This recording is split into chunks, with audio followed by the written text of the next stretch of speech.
He called her, just another loud black woman. Then he slapped her in a diner. By the weekend, her face was on every screen in America. It started with something small. Too small for what came next. Ellie Jameson, a woman used to traveling alone, had just wrapped up a small stand-up show in a sleepy southern town, one of those drive-through places with only 2 hotels, 3 churches, and 1 diner that still took cash only. She wasn't flashy, just confident. She walked with a posture that unnerved certain people who didn't know how to handle self-respect dressed in black skin. She slid into the booth, placed her order, and pulled out her notebook. New jokes for the next tour. The waitress brought sweet tea with too much sugar. Ellie smiled, thanked her, and took a sip. Across the room, a man scowled at her.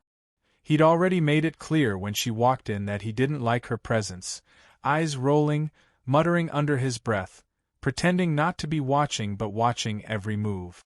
His name was Richard Dunn. 53 years old. White. A townie. Retired from the sheriff's department after a quiet scandal involving missing evidence and excessive force. Nothing proven, nothing prosecuted. He'd built a reputation on intimidation and the kind of charm that curdled in private. And tonight, he was in a foul mood. He got up from his seat, walked past Ellie's table, and accidentally bumped it hard enough to shake her drink. Her notebook slid toward the edge. She caught it calmly, looked up, and asked, "Problem?" He grinned. "Didn't see you there." "You did." He chuckled, sharp and dry. "You people always think someone's out to get you." She looked him dead in the eye. "You people?" That was enough. That phrase lit him. He threw the racial slur like it was currency, like it paid for the air around him. She didn't flinch. She was too tired for a scene, too aware of the room's silence. The waitress looked away. The cook pretended not to hear. The teenage busboy froze mid-swipe, phone slipping from his apron to start recording without hesitation. Ellie stood slowly, calmly. "Get out of my face." Richard, fueled by whatever bitterness sat beneath decades of unchecked ego, slapped her. Open hand. Loud. Quick. Like she owed him something. The sound echoed. The silence deepened. She didn't stagger. Her head turned with the force of it, but her feet stayed planted. She blinked once. Twice. Then she looked him in the eyes and said, "You really thought that was going to end well?" He smirked. "Try me." She smiled. Not out of fear. Not out of weakness. But something sharper. Measured. Quiet. The video was online in minutes. The teenager, Quinn, uploaded it to his small channel under the title, "White Cop Slaps Black Woman for Nothing." It got 30 views in an hour. Then a local activist page reposted it. Then a national account picked it up. By midnight, the hashtags were flooding Twitter. By sunrise, Ellie Jameson was trending worldwide. At first, people argued whether the slap was real, whether she had provoked it. The usual voices filled the comment threads. Why didn't she leave? Why escalate? He must have been drunk. But then someone dropped the bomb. A clip from a late-night show. Ellie Jameson. On stage. Owning the crowd. Her voice, her presence, unmistakable. "This the same woman?" someone tweeted. "She's not some nobody." She wasn't. Ellie had opened for major comics. Had 2 specials on a streaming platform. She wasn't just funny, she was respected. Beloved. Known for using humor as a scalpel, slicing through racism, sexism, and silence. That changed everything. The slap wasn't just an assault now. It was an attack on a public figure. A black woman who had spent years building a platform, only to be dragged into an old-school racist nightmare over sweet tea and seat placement. Media called. Outlets begged for interviews. Her PR manager panicked. Brands she'd partnered with issued vague statements of concern. Some quietly pulled back. Others leaned in. Her fanbase erupted. But Ellie didn't say a word. Not one tweet. Not one press conference. She waited. Meanwhile, Richard tried to deny it was him. Said the video was fake. Claimed deep fakes and media bias. But too many people in the town knew.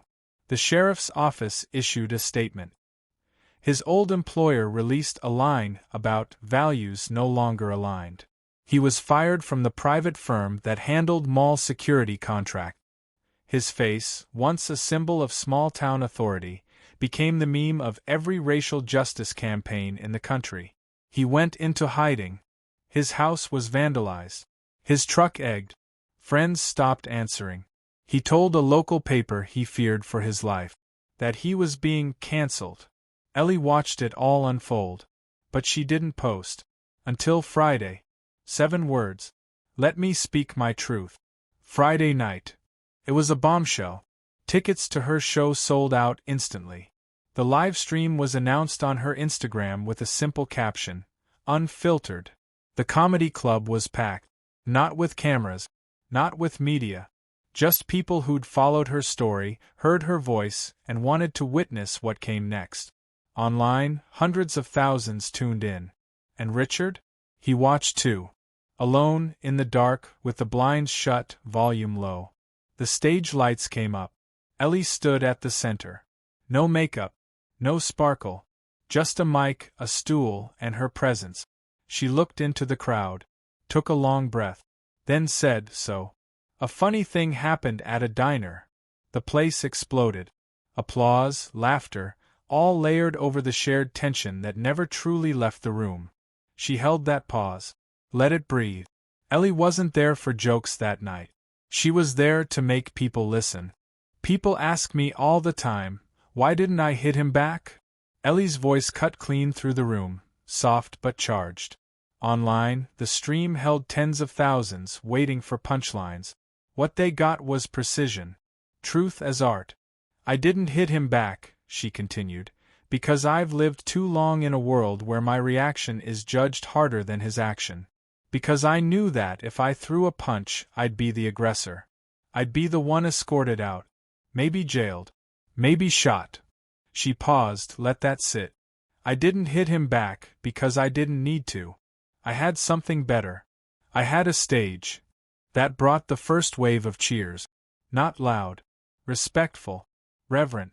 This country has a memory problem, she said. We remember every white man's apology, every second chance, every bad day, but we forget the women, especially the black women, who've been bleeding on the floor. She told the crowd what really happened after the slap. Not the trending version. The part nobody saw. How I went back to my hotel room and cried. Not because it hurt, because it didn't. Not physically. But because I realized how familiar it felt. That flash of humiliation. That silent room. That waitress who looked away. That busboy who recorded but didn't step in. That cook who scrubbed pans like nothing happened. She looked up, her expression steady. That wasn't new to me. That was Tuesday. The audience sat still. Online, comments flooded in. Preach. Truth. This is why we love her. Go off, Queen. Ellie went on. She spoke about how the industry reacted. One executive called me polarizing. Another suggested I go on a sabbatical, said maybe I was too angry for my brand. She grinned slightly. Because nothing kills a career faster than a black woman being angry on purpose. Then she turned to Richard, not directly, but unmistakably. I don't hate him, she said. I don't wish him dead. But I do wish he had to sit in the silence he created. I hope he has to hear himself the way I heard him. Without excuses. Without echo chambers. Then the tone shifted. But here's the thing. I also realized that destroying a man doesn't change the system that built him. Canceling a name doesn't rewrite the manual. You can slap me in a diner and lose your job. But someone like you will be hired next week in another county. Same badge. Same mindset. Ellie leaned in. I'm not here to bury one man. I'm here to make it impossible to pretend it didn't happen. To force people to look at what they tolerate, excuse, elect, and ignore. Applause again. This time louder. Raw. She raised her hand gently, and the room quieted. I've spent years making people laugh about race, gender, violence, justice. I did it with punchlines. Tonight, I gave you the punch. No joke. No laugh track. Just truth. Because sometimes, truth is the most uncomfortable stand-up set of all. The live stream ended at that moment. Clean. No fade-out. No credits. Just silence and reflection. But the aftermath was anything but quiet. Clips went viral. I didn't hit him back. I had something better. That line became the quote of the year. Celebrities reposted it. Civil rights leaders reached out. Late-night hosts played her set in full. Her words entered classrooms, training seminars, conferences. And Richard? He watched it all unfold from his living room. At first, he was furious. Talked to an attorney. Tried to sue for defamation. But there was nothing to sue for. She hadn't named him once. Then came the invitations. Not for Ellie, for him. A popular daytime show reached out. A public apology could help both sides heal, they said. A think tank wanted him to speak on white redemption. His local church suggested a reconciliation event. He agreed. He wanted his name cleared. Or at least softened. The internet had labeled him everything from monster to dinosaur. He couldn't get work. Couldn't go outside without someone recognizing him. He'd become the face of a conversation he never consented to, but one he'd initiated with a slap. The event was scheduled for 2 weeks later. Neutral space. Community center. Live-streamed. Framed as a dialogue on justice and healing. Ellie was invited but didn't respond. At least not publicly. Richard sat on stage, stiff in his suit, hands folded too tightly. The moderator introduced him. People clapped, politely, tensely. Then Ellie walked in. No announcement. No entourage. Just her, in jeans and a plain black tee. The crowd rose. Richard didn't. She took her seat beside him without looking his way. The moderator tried to break the ice. We're here today because sometimes pain needs a witness, and healing needs a conversation. Richard cleared his throat. I want to apologize to Ellie. To everyone who saw that video. That wasn't who I am. Ellie turned to him. That was who you were. He blinked. I'm trying to do better. Trying's a start, she said. But trying doesn't erase what you did. Or how easy it was for you to do it. The room went silent. Richard stumbled. I was angry. I didn't know who you were. I thought you were being. What? She said sharply. Too confident? Too black? Too free? He shrank a little. I didn't see you. You saw me, she said. You saw me exactly how you wanted to. And that's the problem. He nodded slowly. You're right. Ellie sighed. This isn't about you being sorry. It's about you understanding the harm you helped normalize.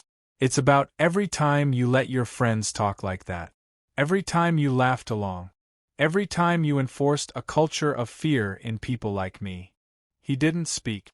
She continued, this country's been building you for centuries. You're not unique. You're just the part that got caught. That landed like a gavel. But then, softer now, she added, you want to be part of the solution? Then listen. Not for the cameras. Not for your reputation.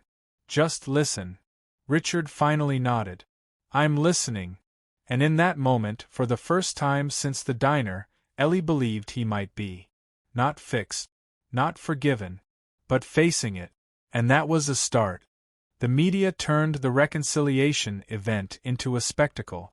Headlines swung between redemption arcs and cancellation narrative. Ellie, however, kept quiet. She didn't attend interviews. She didn't elaborate online. Instead, she partnered with a nonprofit that helped fund self-defense and public speaking workshops for women of color. The program was called Punchline, named after her monologue, but focused on giving others the tools to write their own endings. Meanwhile, Richard tried to piece together what remained of his reputation. He declined the paid speaking offers. He ignored the talking head shows hungry for a heel-to-hero transformation. For the first time in his life, he felt silence, not just around him, but inside. He didn't like it, but he stayed in it.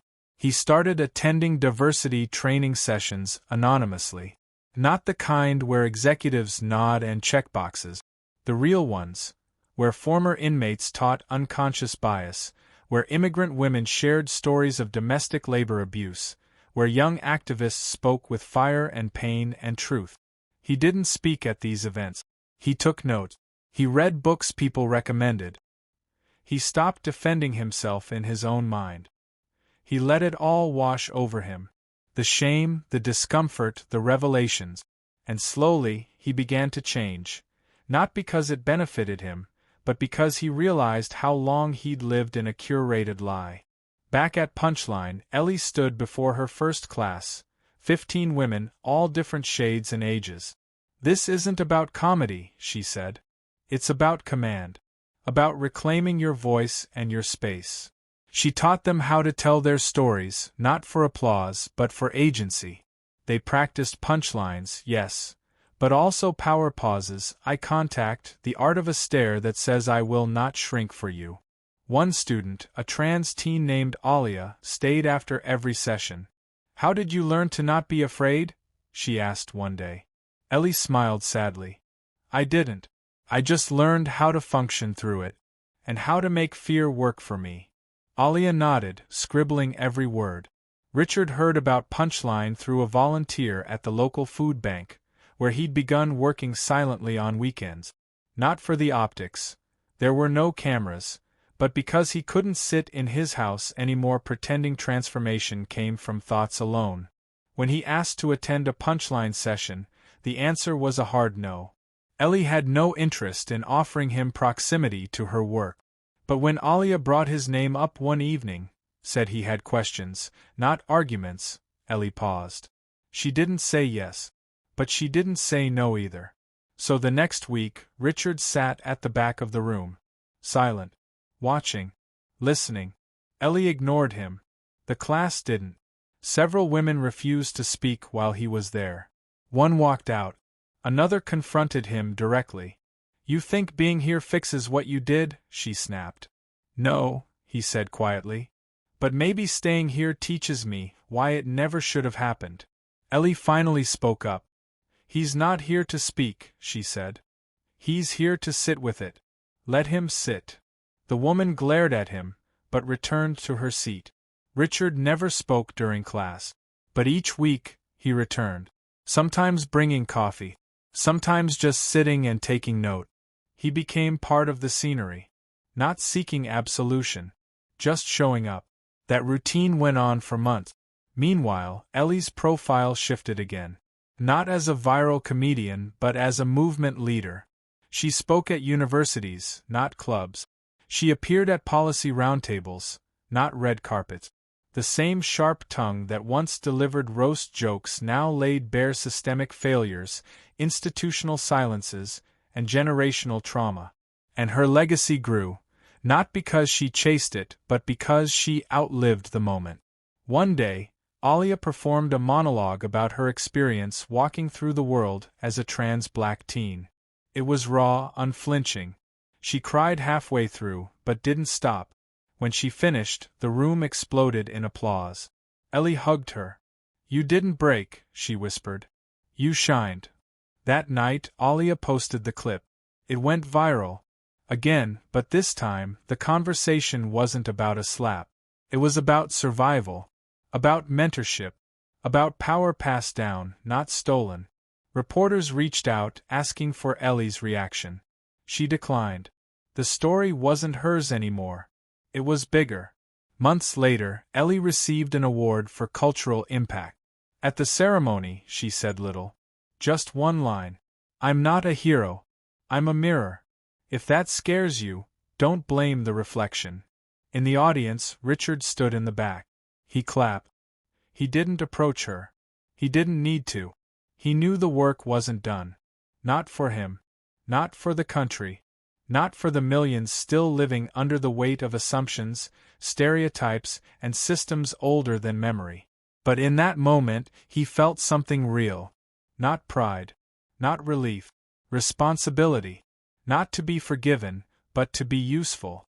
And Ellie? She kept building. Kept teaching. Kept laughing, because humor, she always said, was rebellion in rhythm. And in every laugh, every word, every moment of silence she turned into a stage. The legacy of that diner incident shifted, no longer a trauma, but a transformation. Not just hers. Everyone's.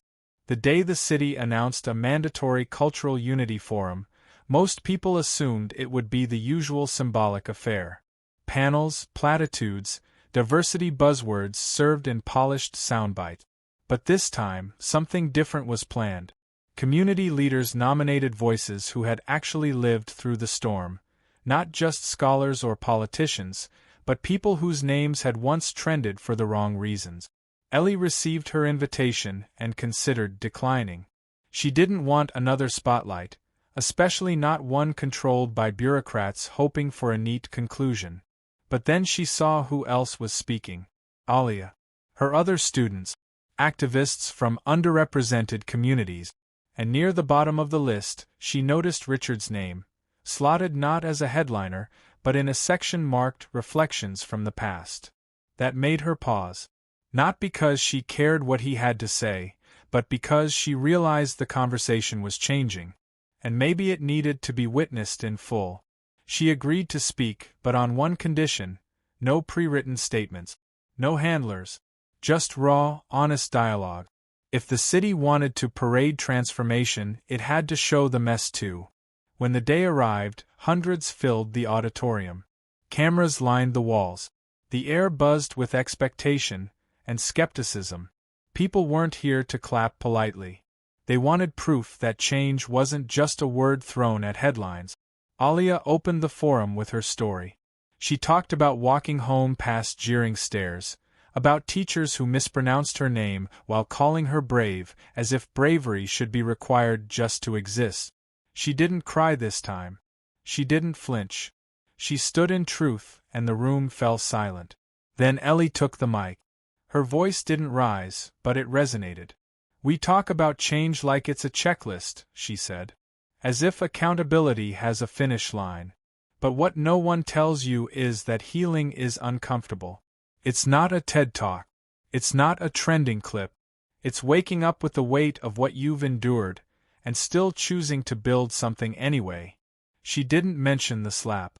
She didn't have to. Her presence was enough. Her students were enough. Her clarity was the loudest answer. Then came Richard. He walked on stage alone, no notes, no applause. He stood for several seconds before speaking, letting the silence hang. "I'm not here to ask for forgiveness," he began. "I'm here because I finally understand why I don't deserve it." The room bristled. Some scoffed. A few crossed their arms. "I've spent most of my life thinking that being good was the absence of doing bad," he continued. "That because I worked hard, paid taxes, had black co-workers, I was immune to causing harm. But harm isn't always a decision. Sometimes it's a culture you don't question, an attitude you inherit, a silence you mistake for neutrality." He talked about the diner. He didn't soften the language. He called it what it was, an act of racial violence rooted in entitlement. He admitted that before that day, he didn't think of himself as racist, because no one had forced him to look closely enough. "And when the world did," he said, "I didn't like what I saw. So I blamed her. Then the internet. Then society. Everyone but me." Ellie watched from backstage. She felt no pity, no hatred. Just curiosity. Would he stop at confession, or go deeper? He did. "I lost everything," he said. "Not just my job or reputation.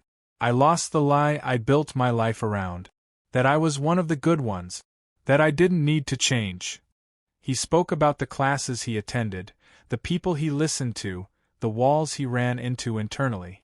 About moments where he wanted to quit, not because it was hard, but because it required him to be still, something he'd never done. "I'm not a changed man," he said. "I'm a changing man. That difference matters. Because change isn't a destination. It's a discipline." Some clapped. Others didn't. He nodded once, then left the stage. The moderator opened the floor for responses.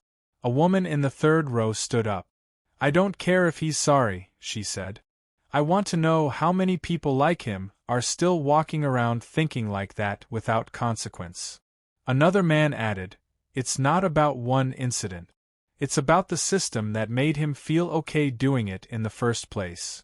Ellie finally returned to the mic. "Then that's the work," she said.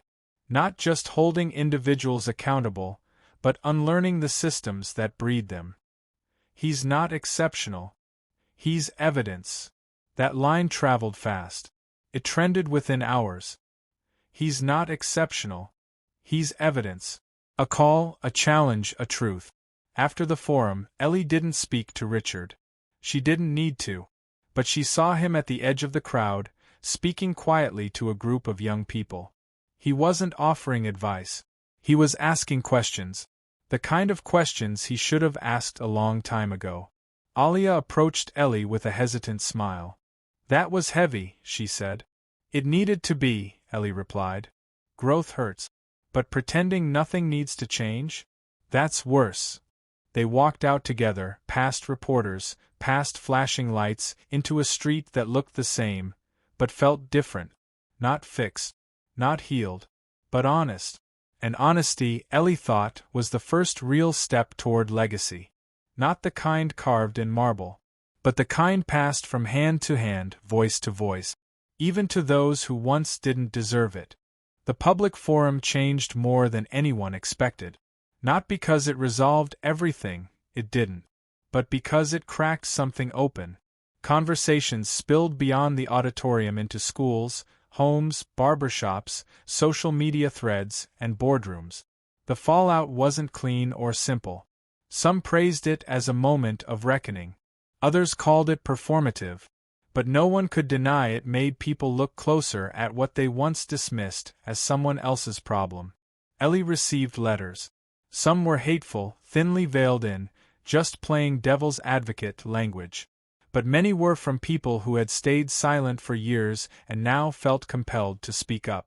One came from a young teacher in the Midwest who wrote, "Your restraint gave me rage, but your clarity gave me direction. I want to do better. Please help me start." Another came from an older woman who confessed to once holding the same views Richard did. "Seeing someone like him finally shut up and listen made me realize I've been loud in the wrong direction my whole life." It wasn't about praise for Ellie. She didn't need validation. But she valued change. And she was starting to see it.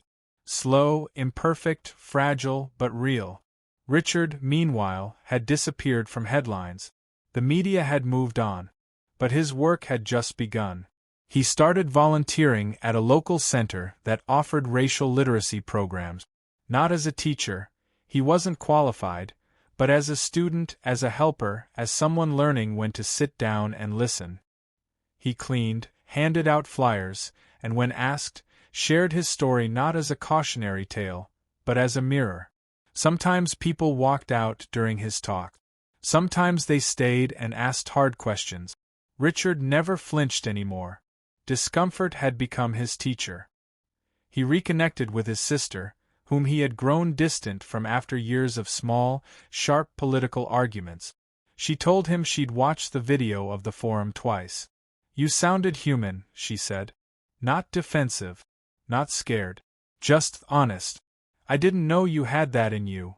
He didn't know either. Back in the city, Alia invited Ellie to a mentorship circle she ran for young black women entering college. Ellie agreed, though she made it clear she wouldn't lecture. "You don't need my wisdom," she told them. "You need room to grow without shrinking." The sessions became a space where pain was processed without being romanticized, where resilience was praised without being demanded, where joy wasn't rationed and brilliance wasn't the exception but the expectation. One evening, after a particularly charged session, a girl named Dana asked Ellie, "Do you ever wish it hadn't happened? The diner? The slap?" Ellie paused. "I wish we lived in a world where it couldn't happen," she said. "But since we don't, I'm glad I didn't let it define me. I made it mean something more." Dana nodded. "You made it art." Ellie smiled, not with pride, but with something deeper, recognition. "I made it truth." Ellie hadn't performed live comedy since the night of her viral set. But when a local venue invited her to headline a benefit show for the center Richard now volunteered at, she agreed. Not out of pity or irony, but to reclaim something. The night of the show, the venue was packed. The crowd didn't know what to expect. Laughter? Politics? Rage? They got all of it. Ellie stepped on stage with no fanfare. She didn't ease in.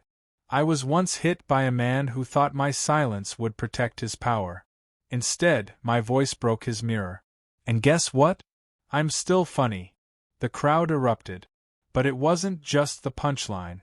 It was the permission it gave, to feel, to laugh, to reckon. She roasted the absurdity of colorblind policies, mocked corporate diversity slogans, and sliced through white fragility with surgical precision. She told stories of aunties who could dismantle racism with a side eye, of elders whose wisdom could dismantle entire systems. And when the set ended, she didn't leave with a mic drop. She stayed, spoke with the crowd, hugged strangers, and listened. That night, someone asked her if Richard was there. He was. He hadn't expected to be acknowledged, and she didn't mention him on stage. But later, they made eye contact across the room. He nodded. Not for attention. Not for redemption. Just acknowledgement. She nodded back. Not approval. Not forgiveness. Just understanding. Growth doesn't always end with a hug. Sometimes it ends with a look that says, "We both see it now." The fundraiser surpassed expectations. The community center expanded its programs. And Ellie, for the first time, considered turning her story into a book. Not to profit, but to preserve. So others could see the blueprint for transformation in all its jagged, unfinished edges. One of her students, now a high school senior, asked her during lunch, "Do you think people can really change?" Ellie didn't answer immediately. She took a sip of her coffee, then said, "People change when they want to. Systems change when people demand it. And culture changes when stories won't let it forget." He blinked. "So, yes. Yes. But only if we keep doing the work long after the applause stops." The world didn't suddenly become fairer. New headlines replaced old ones. New slaps, metaphorical or not, would occur. But now there were more voices ready to speak out. More people who understood that silence is not neutral. That neutrality is not justice. Ellie never needed to be a hero. She never asked for a stage. But when it was forced upon her, she didn't flinch. She spoke. Not just for herself, but for the ones who couldn't. And Richard? He would spend the rest of his life unlearning, relearning, showing up. Not to be praised. Not to be accepted. But because decency, long denied to others, now demanded effort from him. They were not friends. They didn't need to be. They were proof. That reckoning doesn't always start with an apology. Sometimes it begins with a slap and ends with a legacy. Time revealed that real change was not a headline, a viral video, or a one-time event. It was the slow, relentless persistence of voices refusing to be silenced, of people who understood that transformation required more than words. It required accountability, empathy, and a willingness to face uncomfortable truths every day. Ellie's journey became a quiet beacon for many who had been invisible for too long. Her stand-up performances evolved from sharp monologues to platforms that fostered dialogue. She began hosting community workshops where humor was a tool, not an escape, a way to unpack pain without being crushed by it. Her presence wasn't just entertainment, it was advocacy. Her stage was no longer just about laughs. It was about pushing culture to confront its deepest biases. She mentored dozens of young people, black, white, brown, who wrestled with identity, prejudice, and belonging. She challenged them to hold space for one another's stories without rushing to judgment. She insisted on the power of listening, not just hearing. In those sessions, she watched resilience grow, not because suffering was glorified, but because empathy was cultivated. Richard's path was no less complicated. After the forum, he committed himself to dismantling the ignorance that had shaped him. He enrolled in anti-racism courses, participated in panels, and volunteered in programs aimed at reducing prejudice. He shared his story repeatedly, not for sympathy, but to show the consequences of unchecked bias and denial. But accountability was more than public confession. It was private too. Richard spent hours examining his upbringing, the subtle messages from family, friends, and media that had gone unchallenged. He faced his own silence when witnessing injustice, his complicity in systems that hurt others. That process wasn't linear or neat. It was filled with setbacks, guilt, defensiveness, but also breakthroughs. One winter evening, Richard attended a mentorship session led by Ellie. The room was packed with young activists and students. He sat quietly, absorbing their questions and frustrations.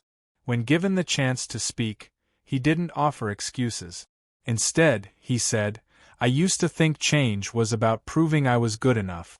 Now I know it's about being brave enough to be wrong." That moment wasn't about redemption.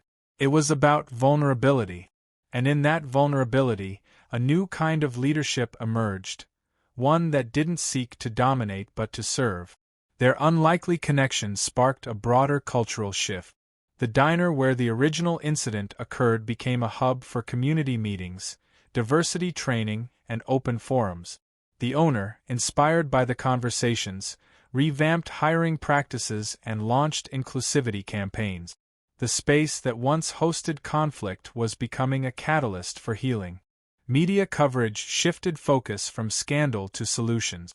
Documentaries, podcasts, and articles highlighted stories of growth, not just outrage.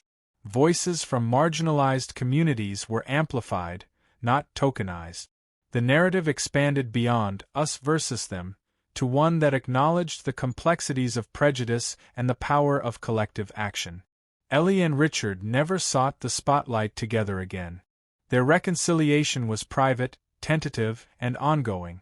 They understood that true transformation wasn't a final act but a continuous commitment. It required showing up, even when uncomfortable, even when progress seemed slow.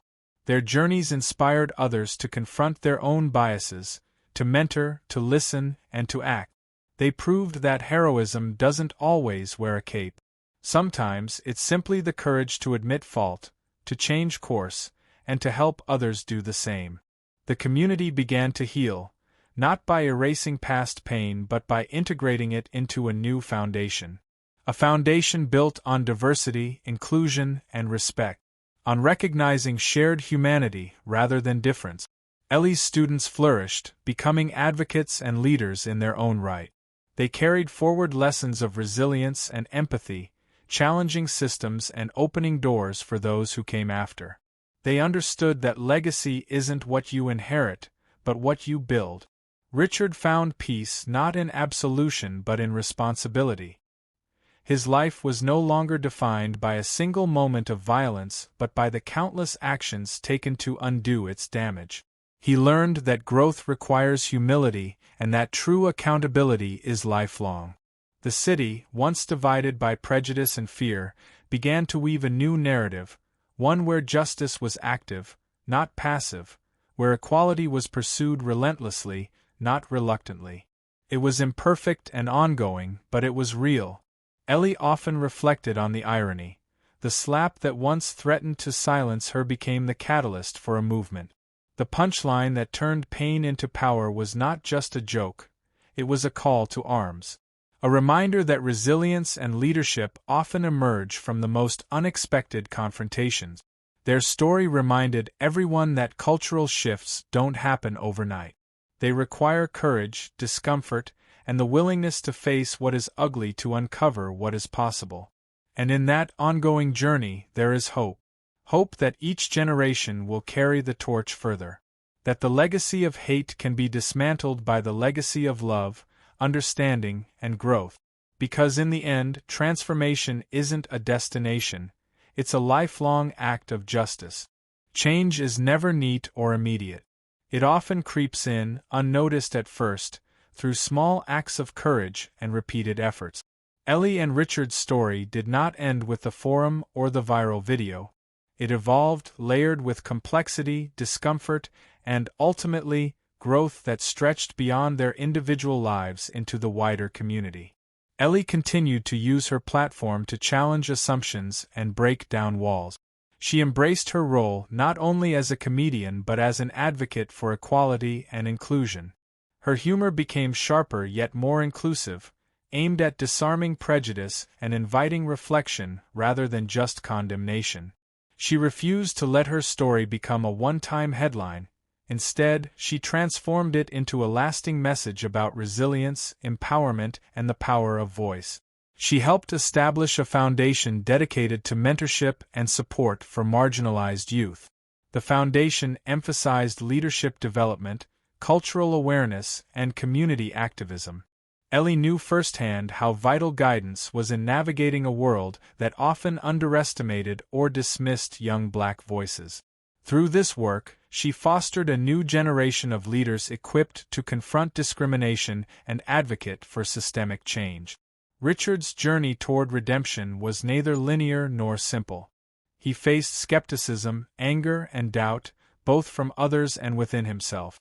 Yet, he remained committed to learning and unlearning, understanding that true accountability required humility and action over time.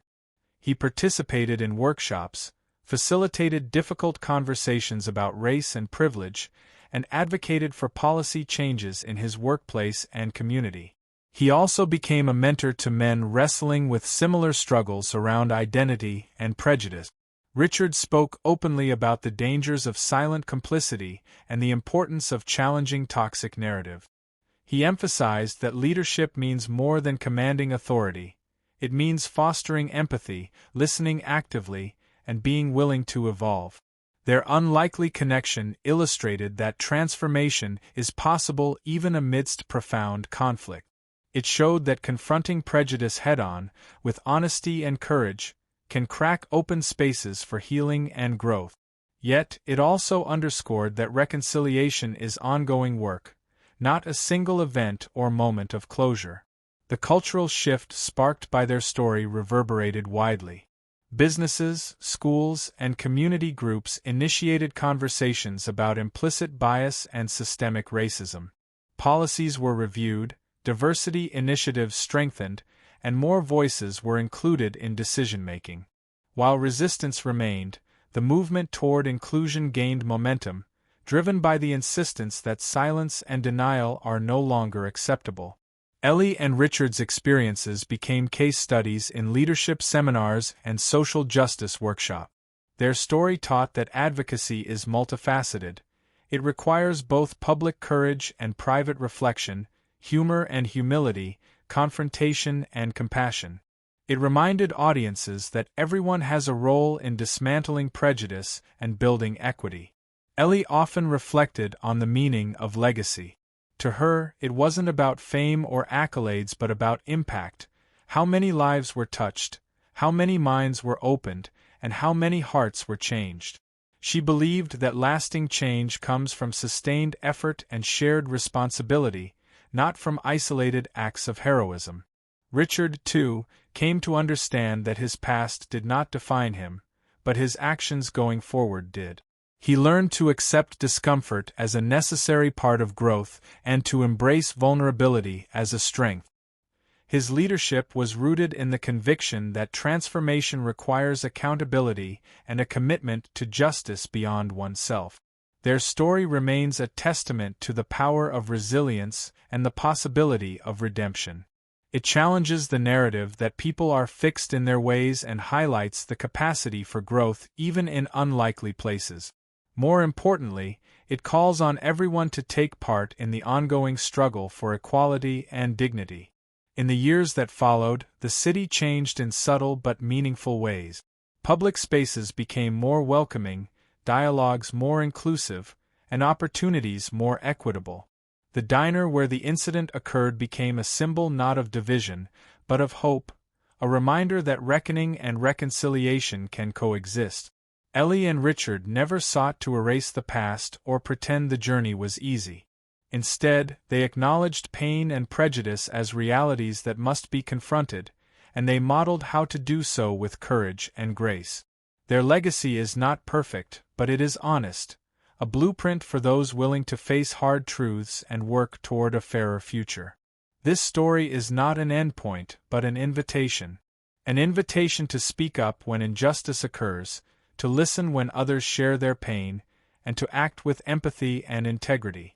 It asks us to recognize our shared humanity and the collective power we hold to transform communities.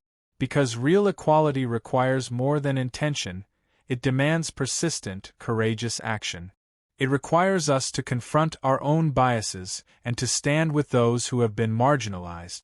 It requires us to build bridges where walls once stood. Ellie's voice and Richard's transformation remind us that every story matters, every voice counts, and every act of courage contributes to a better world. Their journey is a punchline with a deeper meaning, that from conflict and pain can emerge understanding, growth, and a legacy of change that inspires future generations. The work is ongoing. The road is long. But the progress made shows that no act of courage is wasted, no moment of truth forgotten. Change is possible when we face it together.